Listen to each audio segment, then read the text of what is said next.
பிரபஞ்ச பேராற்றல் சக்திக்கும் எனது குலதெய்வத்திற்கும் மற்றும் என்னுடைய இஷ்ட தெய்வங்களை வணங்கி எல்லாவற்றிற்கும் மேலாக என்னுடைய ஜோதிட குருமார்களையும் வாஸ்து குருமார்களையும் வணங்கி இந்த வீடியோவை நான் சமர்ப்பிக்கிறேன்.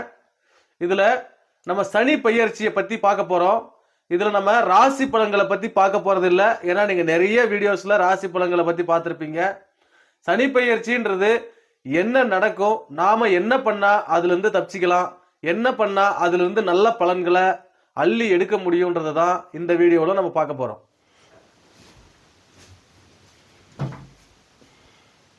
சனி பகவான ஆயுள் காரகன்னு சொல்லுவாங்க, கர்மக்காரகன்னு சொல்லுவாங்க.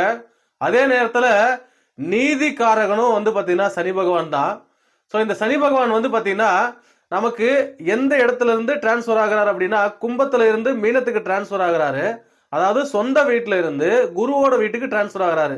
அப்போ குரு யாருக்கெல்லாம் ஜாதகத்துல நல்லா இருக்கிறாரோ அவர்களுக்கெல்லாம் நல்ல பலன்களை சனி பகவான் கொடுக்க போறாரு அப்படின்றது உண்மை. அதே நேரத்துல உங்க ஜாதகத்துல தனிப்பட்ட ஜாதகத்துல குரு பகவானும் சனி பகவானும் சுப பார்வை பெற்றிருந்தாலும் நல்ல பலன்களை கொடுப்பாங்கன்றத ஞாபகம் வச்சுக்கணும். இதுல நிறைய பேர் பாத்தீங்கன்னா ராசி பலன்கள் பார்த்திருப்பீங்க. அதுல உங்களுக்கு 7.5 சனி ஸ்டார்ட் ஆகுது, உங்களுக்கு பாத்தீங்கன்னா அர்த்தாஷ்டமி சனி, உங்களுக்கு கண்டக சனி, விரைய சனி, பாத சனி, லாப சனி நிறைய சொல்லியிருப்பாங்க. அதெல்லாம் வச்சு நீங்க ரொம்ப பயந்துகிட்டு இருப்பீங்க. ஆனா நம்ம பயப்படுறதுக்கு இங்க விஷயமே இல்லை. உண்மையா அதுதான்.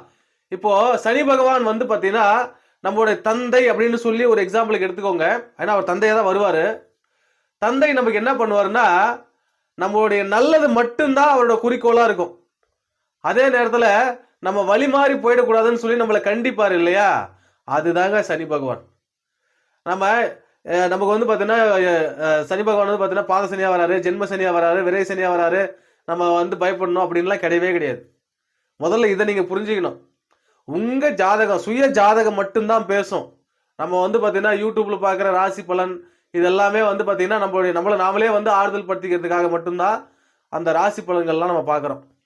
உங்களுக்கே கூட தெரியும், நிறைய பேர் பாத்தீங்கன்னாக்க டிவியில ராசி பலன்ல போடுறாங்க. ஆனா அந்த ராசி பலன் பல பேருக்கு நடக்கிறது இல்லை. அதுக்கு காரணம் என்ன அப்படின்னா நம்ம சுய ஜாதகம் தான் பேசுமே தவிர அவங்க சொல்ற ஜென்ரலான விஷயம்ன்றது பேசாது அப்படின்றத முதல்ல நம்ம புரிஞ்சுக்கணும்.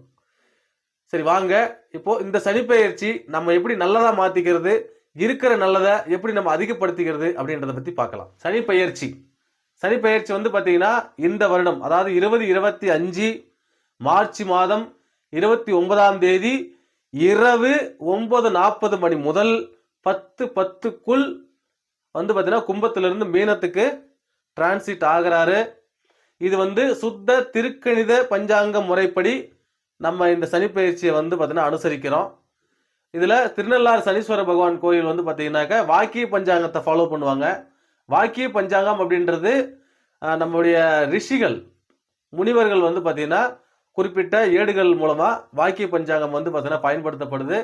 அது இப்போ பாத்தீங்கன்னா நம்ம சயின்ஸ் படி நம்ம அறிவியல் பூர்வமா எல்லாமே பார்க்கறதுனால சுத்த திருக்கணிதம் அப்படின்றது பாத்தீங்கன்னா அறிவியலோடு ஒத்தி போற விஷயம்ன்றதுனால நாம சுத்த திருக்கணித பஞ்சாங்கத்தை ஃபாலோ பண்றோம்.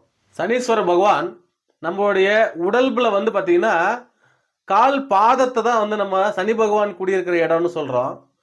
ஸோ அப்போ இந்த சனி பகவான் பாத்தீங்கன்னா கால் பாதத்துல இருக்கிறதுனால நாம பாத்தீங்கன்னா இந்த சனி பயிற்சியில பாத்தீங்கன்னா நமக்கு சனி பயிற்சி நல்லா இருக்குது நல்லா இல்லைன்றது ரெண்டாவது. இது நல்லா இருக்கிறவங்களுக்கும் சரி நல்லா இல்லாதவங்களுக்கும் சரி ரெண்டு பேருக்கும் சேர்த்து தான் இந்த பாயிண்ட்ஸ் எல்லாம் எழுதியிருக்கேன். நான் இது ஒவ்வொன்றா எக்ஸ்பிளைன் பண்றேன். சனிக்கிழமை அப்படின்றது பாத்தீங்கன்னா சனி பகவானுக்காக நாம் விரதம் இருக்கக்கூடிய ஒரு நாள்.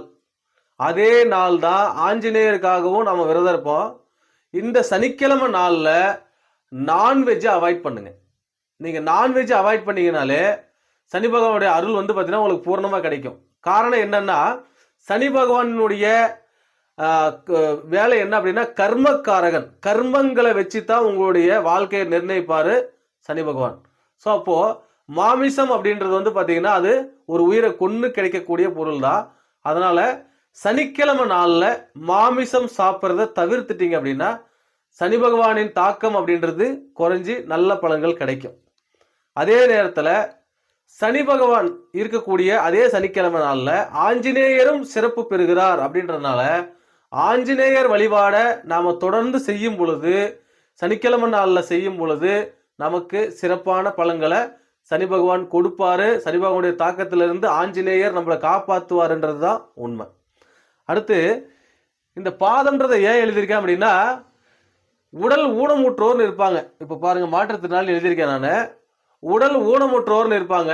அவங்களுக்கான அத்தியாவசிய தேவைகளை பூர்த்தி செய்யறதுக்கான தான முறைகளை நீங்க பண்ணலாம். அன்னதானம் பண்ணலாம், உடை தானம் பண்ணலாம், முக்கியமா செருப்பு தானம். என்ன பாதம் இல்லையா, செருப்பு தானம் நீங்க பண்ணலாம். ஸோ அப்படி நீங்க பண்ணும் பொழுது உங்களுக்கு சனி பகவானுடைய அருள் பரிபூர்ணமா கிடைக்கும். அதே நேரத்துல சனிக்கிழமை நாள்ல செருப்பு போடாம இருக்கிறதும் ஒரு பரிகாரம் தான்.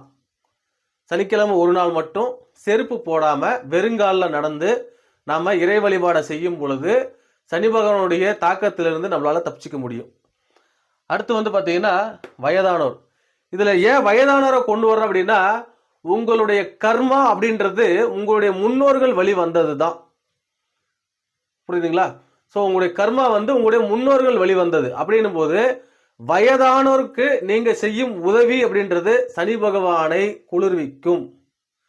ஸோ சனி பகவான் வந்து பார்த்தீங்கன்னா உங்களை வந்து பார்த்தீங்கன்னா ஒரு கெட்ட பலன்கள்ல இருந்து உங்களுடைய பாதிப்பை குறைச்சி உங்களுக்கு நல்ல பலன்களை கொடுப்பார். ஸோ வயதானோருக்கு நீங்க செய்யக்கூடிய அன்னதானம், உடைதானம், செருப்பு தானம், இது போன்ற தானங்கள் வந்து பார்த்தீங்கன்னா உங்களுக்கு மிகச்சிறந்த பலனை கொடுக்கும். அடுத்து வந்து பார்த்தீங்கன்னா இது ரொம்ப முக்கியமான விஷயம், முன்னோர்கள். இதுல நிறைய பேர் வந்து பார்த்தீங்கன்னா அவங்களுடைய முன்னோர்களுக்கு சரியா திதி தர்ப்பணம் கொடுக்கறதே இல்லை. நீங்க திதி தர்ப்பணம் வந்து பார்த்தீங்கன்னா உங்க முன்னோர்களுக்கு கொடுக்கும் பொழுதுதான் உங்களுடைய கர்மா குறையும்ன்றதை நிறைய பேர் புரிஞ்சுக்க மாட்டேன்றீங்க. நிறைய பேர் நான் பார்க்குறவங்கள கேட்குறேன், வருஷத்துக்கு ஒரு தடவை கொடுக்குறோம், அவ்வளோதான். வருஷத்துக்கு ஒரு தடவைன்றது ரெகுலராக கொடுக்கணும். நம்ம வந்து பார்த்தீங்கன்னா என்ன பண்ணுறோம்னா இறந்து ஒரு வருஷத்தில் கொடுக்குறோம், அதுக்கப்புறம் விட்டுறோம், அவ்வளோதான். அதுக்கப்புறம் கண்டுக்கிறதே இல்லை. ஸோ இறந்தவர்கள் வந்து பார்த்தீங்கன்னா அந்தந்த இறந்த திதியில கொடுக்கலாம். அதே நேரத்தில் வந்து வருடத்திற்கு ஒரு முறை ஒரு அமாவாசை அன்னைக்கு நீங்க கொடுக்கலாம். ஸோ இதுல இந்த முன்னோர்களுக்கான திதி தர்ப்பணங்களை யாரு சரியா கொடுத்துக்கிட்டே இருக்கிறாங்களோ அவங்களுக்கு கர்மக்காரகன் வந்து நல்லது பண்ணுவாருன்றதை நீங்க புரிஞ்சுக்கணும். ஸோ அதே நேரத்தில் வந்து பார்த்தீங்கன்னா இப்ப இருக்கக்கூடிய உங்களுடைய பெற்றோர்கள், நான் முதல்ல சொன்ன உங்களுடைய பெற்றோர்கள் வழிவந்த கர்மா தான் நம்மளை வந்து பிடிக்கும். நம்ம முன்னோர்கள், நம்ம பெற்றோர்கள் செய்த கர்மா, அவர்கள் பெற்றோர்கள் செய்த கர்மா தான் நம்ம பரம்பரையில வந்து லைனா வரும். அதே மாதிரி தான் நம்ம பெற்றோர்களை நாம எப்படி பார்த்துக்கிறோம். முதல்ல இந்த அனாத ஆசிரமங்களை கொண்டு போய் சேர்த்துறது, முதியோர் இல்லங்களை கொண்டு போய் சேர்த்துறது, சரியா சாப்பாடு போடாம இருக்கிறது, நிறைய வந்து பார்த்தீங்கன்னா அவங்கள துன்புறுத்துறது, இந்த மாதிரியான வேலைகள் யார் செய்தாலும் அவர்கள் சனியினுடைய பார்வையில் இருந்து தப்பிக்கவே முடியாது என்பதை தெரிந்து கொள்ளுங்கள். சனி பகவான் வந்து முதல்ல சொன்ன நீதிக்காரகன். அவருக்கு பொறுத்த வரைக்கும் நீதி, நேர்மை, நியாயம். நீ எதுக்கு நீதி நல்லது கெட்டது பண்ண அதெல்லாம் முக்கியமே கிடையாது. நீ நீதி, நேர்மை, நியாயமா இருந்தியா இல்லையா, அது மட்டும்தான் சனி பகவான் பார்ப்பார். ஸோ நம்ம அப்பா வந்து பார்த்தீங்கன்னா ஊருக்கே கெட்டவனா இருந்தாலும் நமக்கு நல்லவர் தான் இல்லையா, நமக்கு நல்லது மட்டுமே செய்வார் இல்லையா அப்பா. அதே தான் சனி பகவானும். சனி பகவான் வந்து பார்த்தீங்கன்னா நம்மளை வந்து ஒழுங்குமுறைப்படுத்தி நம்மளை நல்வழிப்படுத்துறது தான் சனி பகவானோட வேலை. இதுல ஜென்ம சனி, கண்டக சனி, பாத சனி, விரைய சனி இதெல்லாம் வந்த உடனே எனக்கு 7.5 சனி வந்துருச்சு, நான் வந்து ரொம்ப கஷ்டப்பட போறேன் அப்படின்னு சொல்லி நிறைய பேர் நினைக்கிறாங்க. அது உண்மை கிடையாதுங்க. 7.5 சனி அப்படின்றது ஒரு மனுஷனை வந்து மிகப்பெரிய உச்சத்துல கொண்டு போய் உட்கார வைக்கும். அதை நீங்க புரிஞ்சுக்கணும். நமக்கு தேவையானது எது, தேவை இல்லாதது எது, நமக்கு நல்லது எது, கெட்டது எது, எல்லாத்தையுமே புரிய வைக்கக்கூடிய ஒரு காலகட்டம் தான் அந்த 7.5 சனி. சனி பெயர்ச்சின்றது அனைவருக்குமே இன்பமான ஒரு சனிப்பெயர்ச்சியா தான் இருக்கும் எப்பவுமே. இதுல சனி வந்து பாத்தீங்கன்னா குருவோட வீட்டுக்கு போயிருக்கிறதுனால குருவினுடைய ஆதிக்கம் அந்த சனிப்பெயர்ச்சிகளுடைய இதுல வந்து நிறைய இருக்கு. அடுத்தது குரு பயிற்சி வரப்போகுது.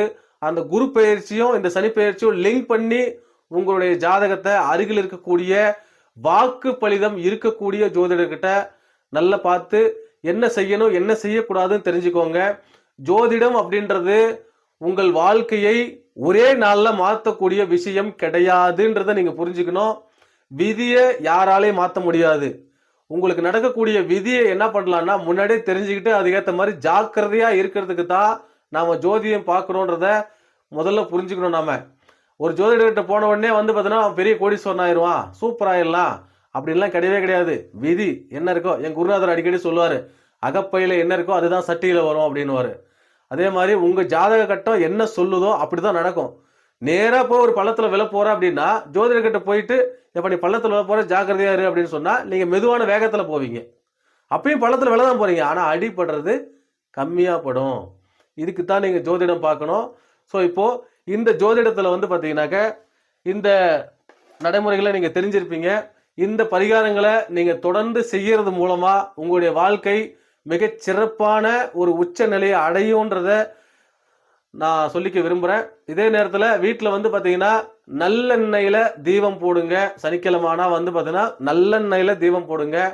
நல்லெண்ணெய்ன்றது சனி பகவானுக்கு பிடித்த எள்ளிலிருந்து வரக்கூடிய எண்ணெய். ஸோ சனி பகவானுக்கு பிடித்த எள்ளிலிருந்து எண்ணெய் போட்டு நம் வணங்கும்போது மூலம் சனி பகவான் நமக்கு நல்ல பலன்களை அள்ளி தருவார் அப்படின்றத சொல்லி இந்த வீடியோவை நான் முடிக்கிறேன். இது போன்ற பயனுள்ள வீடியோக்களை தினந்தோறும் பார்க்க பாசிபிள் தான் 68 சேனலை சப்ஸ்கிரைப் பண்ணுங்க, லைக் பண்ணுங்க, ஷேர் பண்ணுங்க, கமெண்ட்ஸ் பண்ணுங்க. நன்றி.